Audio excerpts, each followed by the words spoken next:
here. The date is 10th of December. The day is Thursday. Now this lecture is for class 9. Today's topic is properties of matter, and this is lecture number 2 of final term. Okay, let's start with the chapter's name. So here chapter starts with the word properties. Okay, so first I will explain you what are the properties. Properties simply means some unique features.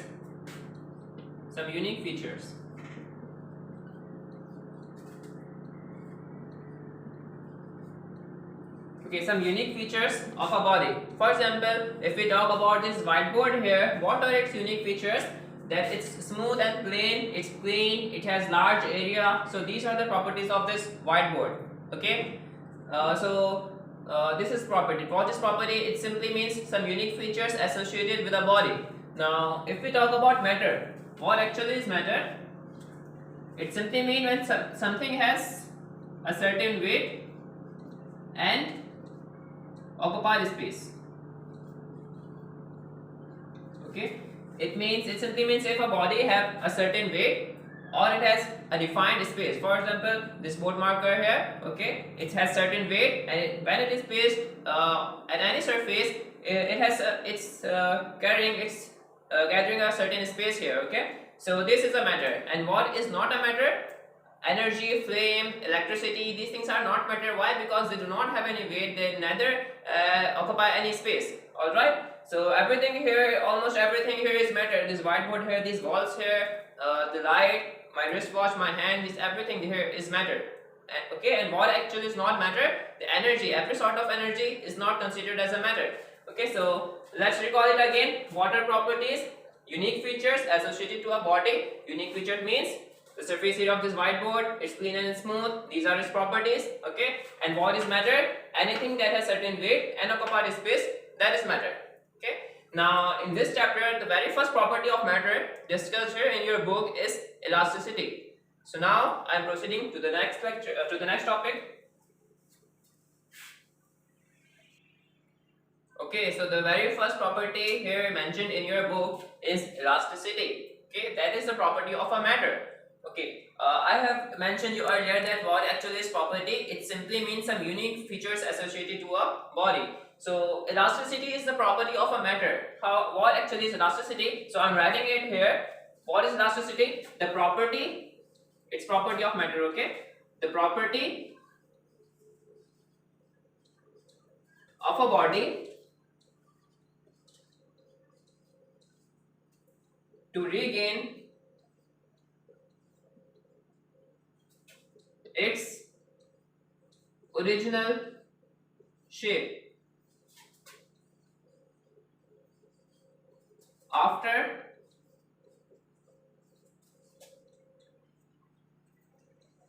it is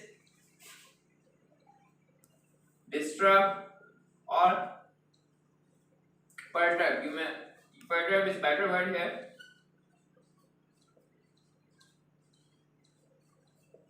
Alright, so what is elasticity? The property of a body to regain its original shape after it is slightly perturbed. What actually it means? What do you mean by perturbation or perturb? It simply means some disturbance, some sort of disturbance. Okay, for example, here this is the matter, this is the body. Okay, now when I squeeze it, I'm perturbing it, I'm disturbing it. Okay, I'm squeezing it. Okay, it has a property to regain its shape. Okay, when I release it, it will regain its shape. Okay, so that is the property of that disturb. So the property of a body to regain its original shape after it is perturbed is called elasticity. Okay, so that simply is elasticity for you. Now, okay, so the next topic after elasticity is stress and strain. Okay, so I'm going to explain you about stress and strain individually. So let's move to stress first. What actually is a stress? That simply means a certain force per unit area. Alright, what do you mean by that? It simply means that you are applying a certain force here on a specific surface. Okay, for example, if I'm squeezing it, this board marker here, so I'm applying a certain stress here. Okay, so that is a stress. It simply is force per unit area.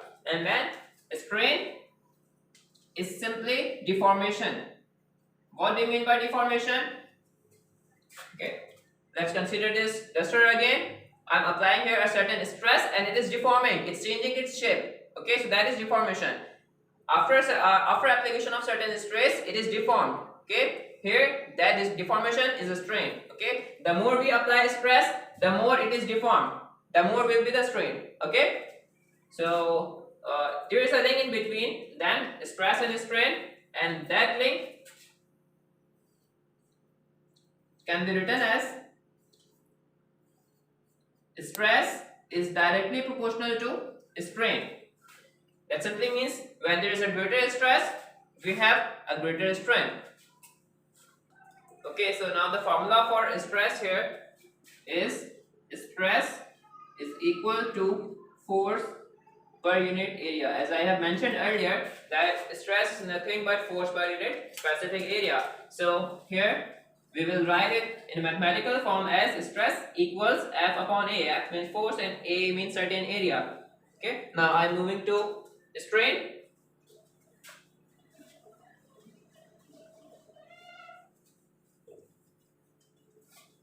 Okay,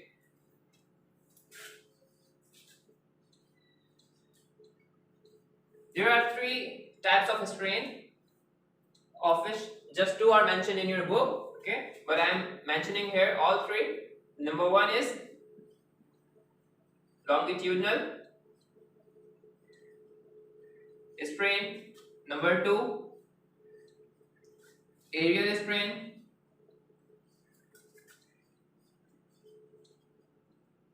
Number three is volumetric strain. Okay, so let's move to longitudinal strain first. Longitudinal strain simply means change in length per unit original length. Aerial means change in area per unit original area. Volumetric strain means change in volume per unit original volume. Okay, so that is indicating longitudinal strain. That is indicating aerial strain. It means change in deformation in area. That is, here is deformation in the length.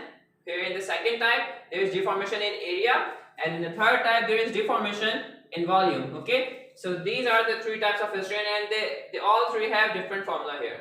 Okay, to the next topic. Okay, so let's continue from the relation between stress and strain. As I have mentioned earlier, that stress is directly proportional to strain. Okay, that simply means that the greater the stress, greater the force. The greater the force, the greater will be deformation. Okay, the greater the force, greater will be deformation. So if we remove this proportionality sign, we may have stress equals, and a constant will come here, and then strain as it is. Okay, if we remove proportionality sign, we always have equal to sign with a constant term. Here in this relation, constant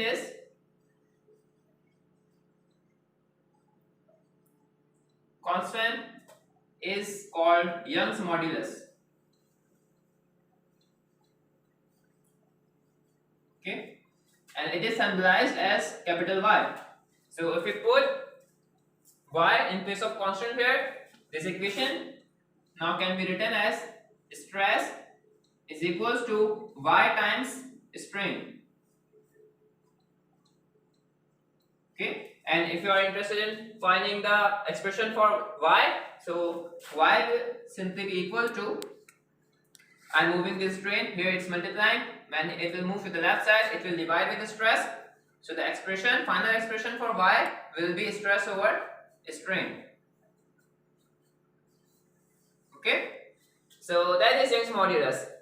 If someone asks you about what's Young's modulus, you will simply tell them it's simply the ratio between stress and strain. What is Young's modulus? It is the ratio between stress and strain. Okay, so I'm continuing here from this expression that Y, Young's modulus, is equal to stress upon strain. It is the ratio between stress and strain. Okay, now what if we put the respective values? Value for stress and the value for strain, as we have discussed earlier. What was the stress? I'm writing it here. What was stress? Force per unit area. Okay, so here I have put the value for a stress, that is F over A, force per unit area, and what is strain? Strain, if we talk about longitudinal strain, okay, so that will be del L over L. As I have mentioned earlier, that longitudinal strain is the change in length per unit original length, and what was the stress? It is force per unit area. Okay, so I simply have put their respective values here in this formula. Value for a stress is F over A. Expression for a longitudinal strain is del L over L. Now let's simplify this statement. Okay, Y equals F over A. This whole thing is dividing with this whole thing, so I'm writing here this sample of division. Now let's move to this part of the board. What if we write sign of multiplication in place of sign of division? Here del and L will shuffle their position. Now F is multiplying with L, that will be FL, and that will be A del L. Okay, so that is the final expression for Young's modulus. Why? Okay, so the next topic is elastic limit. What is elastic limit? It simply is the maximum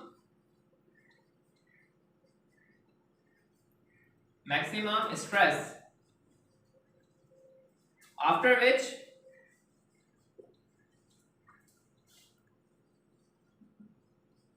body loses its property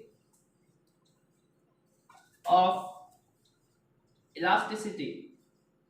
What do you mean by that? I'm explaining you.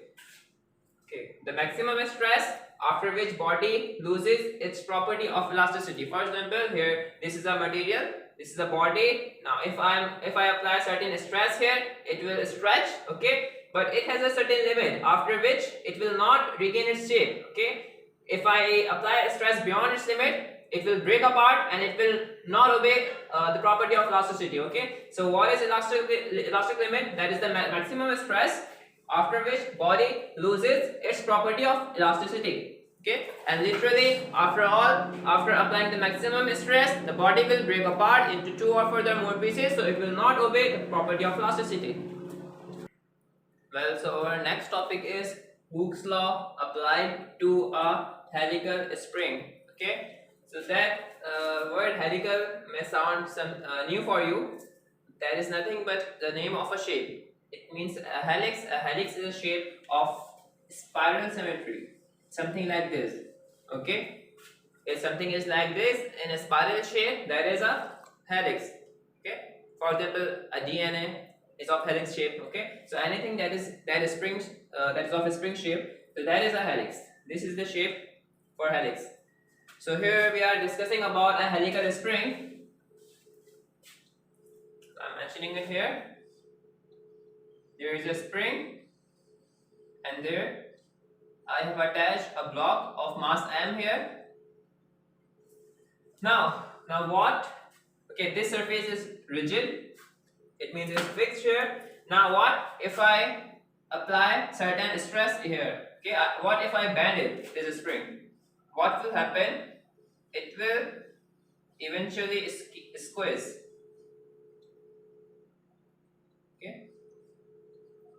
Okay, after squeezing it, after I apply a certain force, a certain stress, it is deformed. Okay, now I have here applied certain stress. Now there is a longitudinal strain, there is deformation in shape. Now, okay, so if you apply certain stress here, it is deformed. Okay, after applying stress here, there is a certain strain, longitudinal strain. Now I'm writing here an expression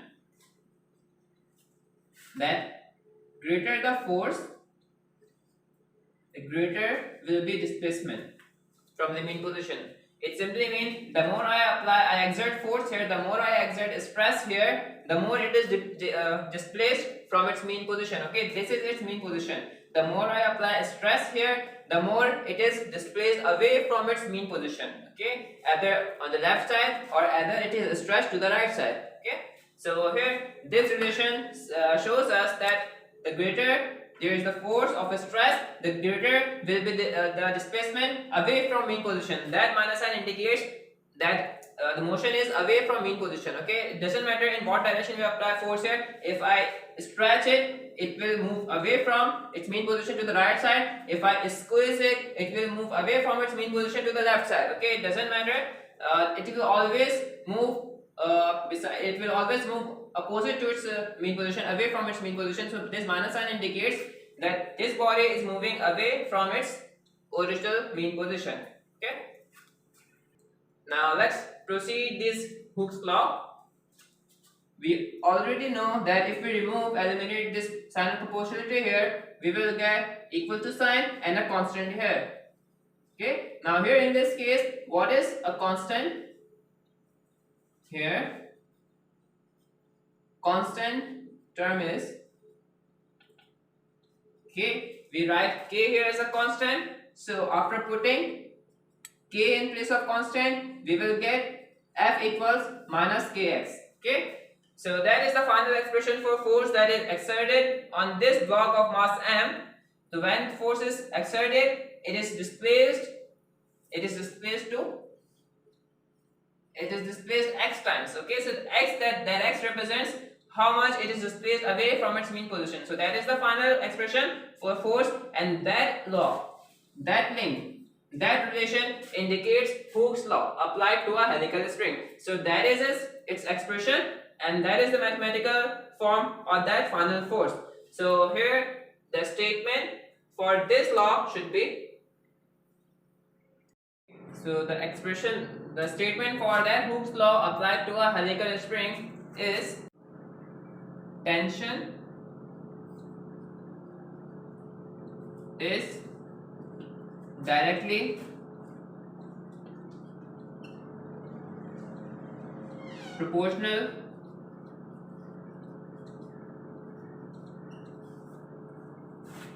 to extension.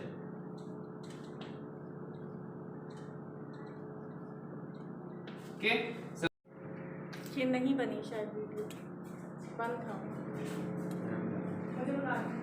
okay, so the statement for this Hooke's law applied to a helical spring is tension is directly proportional